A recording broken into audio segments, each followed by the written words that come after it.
레고라고 할 수 있을 것 같아요. 처음에 데이터를 보면은 이 데이터 가지고 도대체 뭘 할 수 있지? 라고 생각하게 되는데 자꾸 만지다 보면은 어설프지만 그래도 결과물이 나와서 그 만능 치트키라고 할 수 있는데요. 특히 경영학과 학생들 같은 경우에는 엄청나게 많은 과제 폭탄이 있어도 코드 몇 줄로 간단하게 해결할 수 있어서 그게 소프트웨어 매력이 아닐까. 컴퓨터를 내 친구로 만들기? 내가 컴퓨터를 활용해서 내 뜻을 얼마나 잘 성취할 것인가 라고 하는 거에 과정이 필요한 그런 것들을 배우는 거기 때문에 사고의 혁신이라고 말하고 싶습니다. 기술적 장벽을 좀 허물고 제 꿈을 향해서 좀 전진할 수 있는 어떤 그런 활용 정점이 될 수 있지 않나.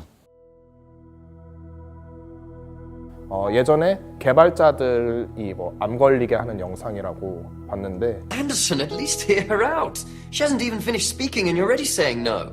I got the idea, but it's impossible to draw a line in the form of a cat. What about a bird? 개발자와 개발자가 아닌 사람들 간의 소통이 잘 안 되는 모습을 보면서 그러한 부분을 좀 신경 써서 제가 앞으로 공부하면서 프로그래밍 언어를 사용할 때 그러한 부분을 염두에 둬야겠다고 많은 생각을 하게 된 계기였습니다. 저 같은 경우는 허라는 영화를 굉장히 좀 쇼킹하게 되게 봤는데 우리의 일상생활에 인공지능이 점점 차지하게 되는 경우는 되게 많을 거라고 생각하는데 근데 인간의 감정까지 그렇게 인공지능이 커뮤니케이션 하게 되는 그런 경우는 좀 생각을 잘 못하게 될 것 같은데 그런 면에서 되게 실제로 일어날 수 있을 것 같다는 생각이 들었고 제가 그런 소프트웨어를 꼭 배워야겠다는 생각을 했습니다.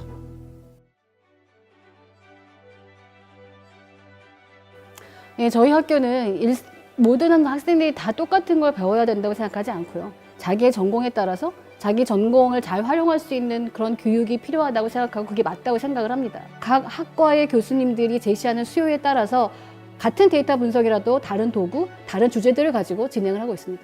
자동차 연계 전공을 통해서 자동차는 하드웨어부터 소프트웨어까지 다양한 플랫폼들과 시스템으로 구성이 되어 있는데 연계 전공을 통해서 자동차 최신 트렌드인 구글 무인 자동차라든지 아니면 테슬라의 전기 자동차의 핵심 소프트웨어를 여러분들 손으로 만들 수 있게 그런 역량을 키워드릴 수 있게 커리큘럼이 구성되어 있습니다.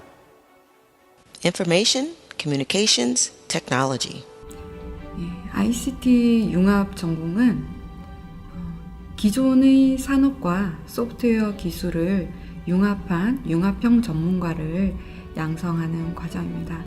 금융 투자 분야에서 금융 투자 프로그램들이 있었고요. 의료 쪽으로 요즘 핫 이슈가 왓슨 컴퓨터라고 암 진단을 하는 소프트웨어 알고리즘이 있어요. 그래서 보통 의료 관련해서 인공지능 기법을 도입해서 병변을 미리 예측한다든지 그리고 나의 어떤 그 병의 상황의 징후를 예측한다든지 이런 일들을 요즘 많이 시도를 하고 있고 그 효과도 굉장히 크게 부각을 보이고 있습니다. 장애인 전용 주차 구역의 불법 주차를 단속하는 시스템입니다. 통신을 통해서 미리 등록되어 있는 번호인지 확인한 후 등록되지 않은 경우에는 과태료가 부과됩니다. 네, 제가 이번 프로젝트에서 선정한 주제는 이제 새로운 한류 컨텐츠로서 기존의 한류 컨텐츠를 대체할 수 있는 수단이 네이버 웹툰이 될 수 있을 거라고 생각을 해서 국내 이용자들과 그리고 북미 그리고 중국에 있는 중국 시장에 있는 이용자들의 각각 선호도에 따른 장르나 그림체에 따른 선호도의 상관관계를 분석한 내용입니다. 소프트웨어를 배우고 나면은 어느 정도 말로 직접 설명이 가능해지니까 생각의 크기나 혹은 사고 영역이 좀 더 구체화되는 것 같습니다. 근데 소프트웨어는 사실은 10초 안에도 결과가 나올 수 있는 코딩을 할 수 있어요. 그래서 그 비저빌러티 때문에 사실 소프트웨어 빠져들게 되죠. 저는 엄마봇이라는 스케줄링 챗봇을 만들었고요. 엄마, 밥 줘. 이런 식으로 말을 하면은 또 정말 엄마가 말씀하는 것처럼 이렇게 말씀을 해주십니다. 그래서 소프트웨어를 융합해서 어떤 새로운 분야에 진출을 할 수 있는 어떤 발판이 될 수가 있거든요. 얼마 전에 유행한 도깨비 있지 않습니까? 그 도깨비가 강원도에서 촬영이 됐는데 그 촬영 장소에 많은 사람들이 몰려가서 동일한 곳에서 사진을 찍었다고 해요. 거기 가면은 사실 공유도 없고 나 혼자 사진을 찍는 거잖아요. 근데 만약에 그게 가게 되면 정말 그 장소에 공유가 있다면 더 재밌지 않을까 해서 생각해낸 게 필터트립이라는 그런 어플리케이션이었는데요. 그 어플리케이션을 그 동일한 장소, 그 강원도 촬영 장소에 가면 실행을 하게 되면 공유가 딱 나타납니다. 어머 깜짝이야. 날 불러낸 게 너냐고. 그럼 공유와 함께 제가 사진을 찍는 거예요.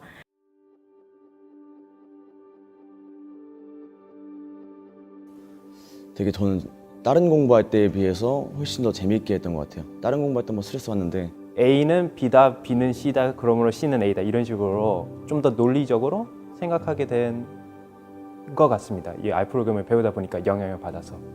이런 컴퓨터 하나를 통해서 저런 우리가 실제로 할 수 없는 것들을 구현해낼 수 있고 빅데이터 분석이나 아니면 마케팅 측면에서도 시스템 전체적인 시스템을 공부하는 산업과학이기 때문에 빅데이터 분석 쪽으로 진로를 정할 수 있을 것 같습니다.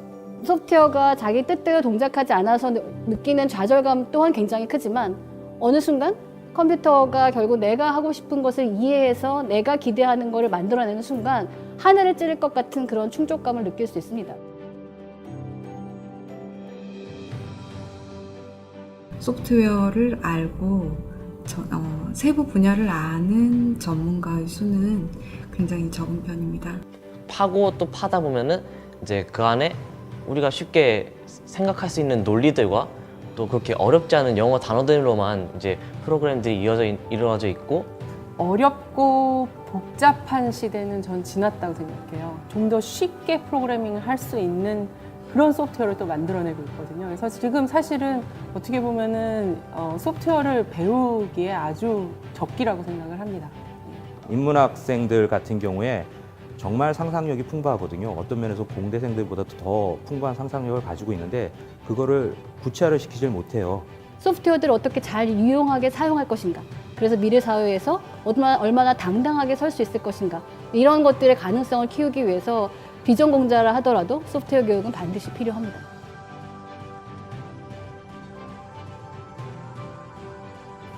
주변에 있는 초등학교 또는 중학교로 나가서 아이들에게 봉사활동, 그 코딩 교육 봉사활동을 하고 오는 활동을 하고 있습니다. 네, 초등학생들도 상당히 그 코딩에 상당히 잘 따라줬거든요. 그래서 여러분도 초등학생도 하는데 여러분이야 더 잘하지 않겠습니까? 신입생 여러분들도 일단 배워보시고 끝까지 계속 노력을 하신다면 좋은 성적 그리고 좀 필수적이라는 그런 소프트웨어의 필요성도 느낄 수 있지 않을까 싶습니다. 처음에 데이터를 보면은 이 데이터 가지고 도대체 뭘 할 수 있지? 라고 생각하게 되는데 자꾸 만지다 보면은 어설프지만 그래도 결과물이 나와서 나름 재밌었던 것 같아요.